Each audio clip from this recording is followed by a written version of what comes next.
Oh, I didn't see you there. I was crossing out my hundreds of notifications that I get daily because for some reason I get that many of them.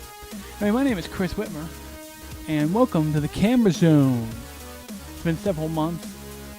Well, actually about a year, but we're bringing Camera Zone back because I got some stuff to talk about.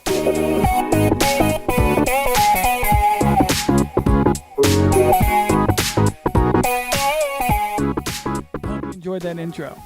My name is Chris Whitmer. I'm the host of this wonderful podcast, and today we're going to figure out what's going on. I'm kidding. Today we're going to talk about Super 16mm.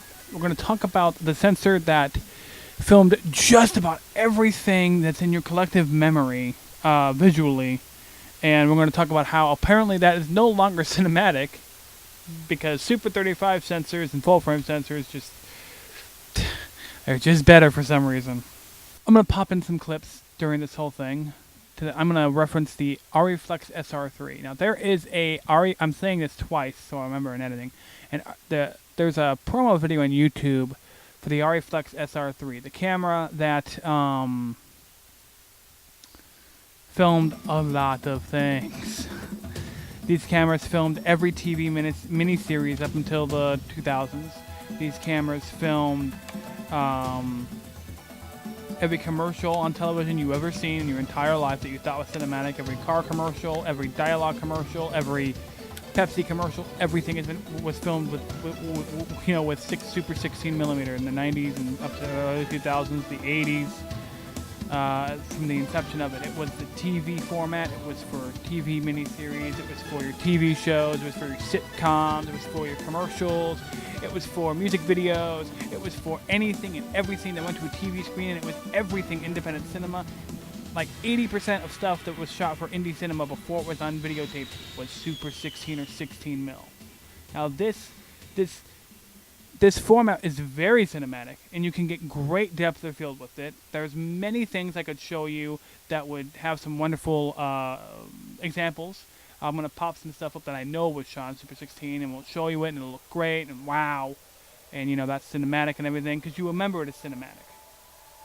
Cinematic is what looks, like a movie.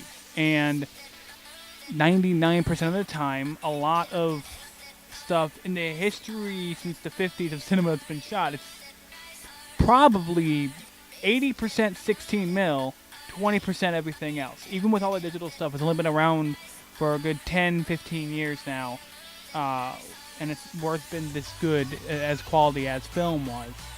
So nobody can sit here and tell me that Super 16mm isn't cinematic. If they say that, they're uneducated. Period. They're uneducated on the topic. That doesn't mean they're stupid. It just means that they are uneducated on this topic. It drives me up a freaking wall because several cinematographers that have their YouTube channels and are out there educating people, and they have thousands of subscribers, sit there and say when they pick up any camera, certain cameras, because I'm not going to give the big reveal just yet about why I'm so annoyed with this. They think that, a Super 35mm sensor or bigger is even Micro Four Thirds. Micro Four Thirds is too small. Super 35 and bigger are the only way. They're the only way to get bokeh. You cannot get shell depth of field any other way. It is impossible. That's correct. I'm going to mark the words of calling you out, Cinematography Database. I'm calling you out with your XC15. I'm telling you right now, if you couldn't get shell depth of field, it's because maybe the lens is that bad in the XC15. It's a terrible camera because there are better cameras for far cheaper with the same sensor that have log in them. So you can't sit here and tell me that you can't get shell depth of field on that sensor size, because I know you can. The sensor size we're talking about here, and the sensor size we're going to talk about this entire podcast, is the 1-inch sensor. Now, a lot of you know that the Blackmagic Pocket Cinema camera came out recently in the past few years, and a lot of people showed a lot of films on it. It's a very cinematic camera. Well, then again, you know who I'm talking about when they say that, well, you can't get shell depth of field in that camera. It's impossible. It is impossible. It's not. The Blackmagic Pocket Cinema camera is roughly a 1-inch sensor. So it's Super 16. A 1-inch sensor is equivalent to a Super 16 sensor and a 16mm sensor. Both 16mm format size sensors are within the 1-inch thing. It's actually a little bit bigger, and so is that Blackmagic Pocket Cinema camera, so is the Digital Bullock 16. all of these are 1-inch sensors. They have deeper depth of field, however, they are big enough and they're cinematic enough so you can get depth of field. And I'm going to show you an example right now. Editor Chris, put in the flower shot. Boom, depth of field. Put in the music video shot. Boom, depth of field. As a podcast, so unlike my camera reviews, I'm not just going to cut to whole videos. I'm just going to show examples. What drives me up a freaking wall is that I have the Panasonic FC2500, which is recording me right now because it has unlimited record length, otherwise I'd be using the RX10. But even this camera has depth of field, and I can tell you right now, this camera has great depth of field. Even at f4, it's pretty good. The RX10, which is in my camera bag, which is behind my body that you can't see, gets beautiful bokeh with its Carl Zeiss lens. I mean, we got the Carl Zeiss lens, f2.8 and the RX10 II. It's a 1-inch sensor, and it gets beautiful shadow depth of field. Beautiful shadow depth of field. Even the Panasonic gets good depth of field. Chicago video, Chris, Chicago video. Depth of field, it's there. You can get depth of field. You can get incredibly cinematic imagery. And anybody that I hear that says, "Oh, it's the one it says Dudes can do it. The next time I hear somebody say that, I'm going to reference them. I'm going to link them this video. And I'm going to tell them that they are full of crap.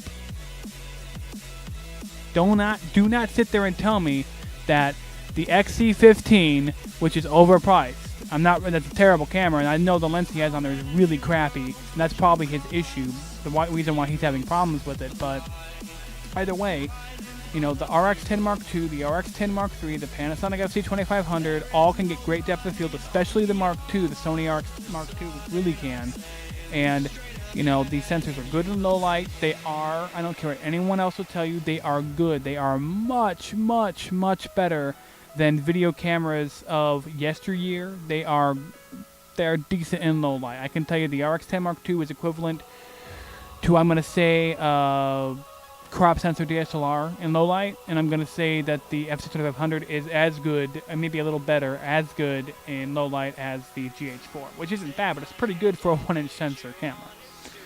And next time somebody tells you that a 1-inch sensor isn't cinematic or that a 1-inch sensor cannot give you depth of field, they are full of crap. So now we're going to talk about, now you can definitely probably hear the fan. If you hear the fan, I'm sorry, it's hot in here. So this is the RX10 Mark II. Now, I don't know if you can see it on the camera. You probably can't, but there's the average ring. And right there, f2.8. Do you see the f2.8? It says f2.8 right on it. And it's a Zeiss lens, Zeiss, right there. I wanted to show you the Zeiss. It says Zeiss, also says 4K. And that's out of focus, and I'm in focus. And I'm telling you right now, there's very little room there. See? Out of focus. Look at the hand. Boom, depth of field. I thought it was impossible. This really got me riled up the other day. Anyway, so this Carl Zeiss constant aperture 24 to 200 millimeter 4K lens gets beautiful depth of field, and this shoots S-Log, and it gives uncompressed. It gives an uncompressed signal out. I'm not sure if it's 8-bit or 10-bit, but I know that you can grade the S-Log with the footage in the camera because the XAVCS codec is really good for that. And then the output, the clean version, you could record to an Atmos Ninja or something in 4K S-Log. You could definitely get some great stuff. So you could shoot a feature film on this, and it will look cinematic. You can do it on that one, which actually this camera with the Vlog and 10-bit gives you 10-bit Vlog out that you can grade as well. So not only can you grade these cameras, not only can they give you great shadow depth of field, not only are these attached lenses better than any lens you're going to be able to buy for a camera the same size, they're amazing cameras. They're great cinematography cameras. They are good news cameras. They are good sports cameras. They are good A cameras. And I'm tired of people telling you that you need to go out and you need to buy a GH5 or a GH4. If you want to have good video, you got to buy a DSLR. Because you don't, and they're full of shit. They're full of crap. And I'll tell you why that is. Because when you have $800, you get all of this. You get the Carl Zeiss lens, you get the 4K, you get the uncompressed output, you get the SD card recording, and you get all of that in one little package for $800. Do you know how much a lens like this, a constant f2.8, 24 to 200, you're talking hundreds upon hundreds, maybe even thousands of dollars. And if you were shooting on the pocket cinema camera, you're trying to find Super 16 glass, you're going to talk tens of thousands of dollars, maybe. Those lenses are incredibly expensive. Maybe they're not that expensive anymore, but they're very expensive. Same with this lens. This lens in 4K mode goes all the way to 600 millimeters at f4. 600 mil f4. You know how much a Canon lens would be for that much money? Ridiculously expensive. And if you're just starting out, anyone who tells you to get a DSLR, they're wrong. They are wrong. Do not buy an interchangeable lens camera if you are brand new.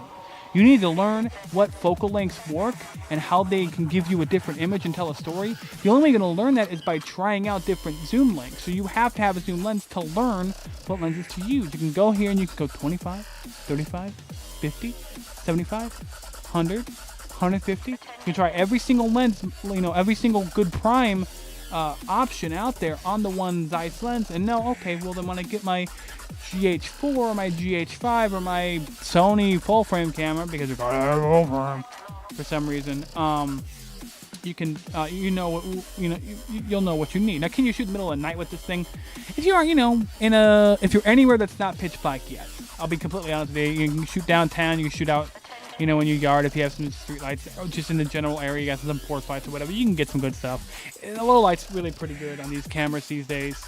And anyone who says that they're not they haven't really tried it out. And a lot of people don't really know this, but I started in news, and I'll tell you right now, if I need low light at my JVC, I go out at nighttime and shoot with my old JVC TV camera. Just boost the shadows a couple stops. Sure, it's not that contrasty, but, I'm only at 6 dB and I'm shooting in the middle of the night. It's good enough. Who cares if we've lost a little bit of contrast? Not sponsored by Coca-Cola. By the way, I would love to sponsor Coca-Cola. Also, it's the first Coke I've had in a week. I'm actually on a diet right now. So, yeah. So another test I did with these cameras, something else that's been driving me nuts, is most people shoot with super 35mm sensors. And they're going to go and buy out the Nifty 50. I don't know why you're buying a Nifty 50 for a crop sensor camera, because that's 85 mil, 75 to 85 mils, roughly what the crop is, depending on GH4, A6300, whatever you're using out there right now these days, if you're not using full frame. And therefore, the depth of field you're getting that's oh so pretty is because you're zoomed all the way the hell in to almost 80 mil. That's ridiculous. So, because most stuff is being shot like that right now, I tested these cameras out at, 75 to 78 millimeters. And the depth of field on both of them is amazing. It's very, very close, because that is what you get. Now, I have full frame equivalents, so I have like 35 and 50 and 75. They're all labeled on here. They're labeled on the lens.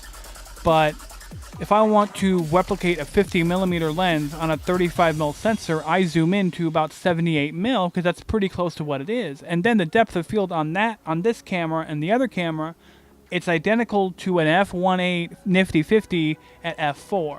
So you take that lens to f4, and that's the depth of field you're going to get on this camera, which is pretty freaking good for $800 and not having to buy it.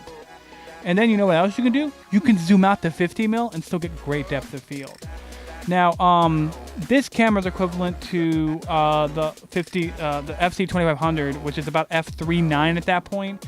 That's equivalent to about f4.5, f5.6, somewhere between 4.5 and 5.6, somewhere in between there. That's the depth of field you're getting on this camera. On the Sony, which is f2.8, it's very equivalent to a little, I'd say f3.5, f4 on the crop censored camera. The depth of field, and I'm showing you some shots right now. If I haven't, I'm gonna show you them right at this second. Great depth of field on both of these cameras. You can get some really good bokeh, especially with the Sony.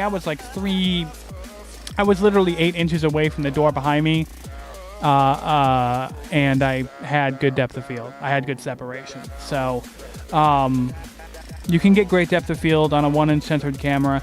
If you're starting out or you're low budget, I would recommend you get either the Pocket Cinema camera or the FC2500, the RX10 II, or maybe even the GH4. I wouldn't get the GH5 unless you really need that HDMI port.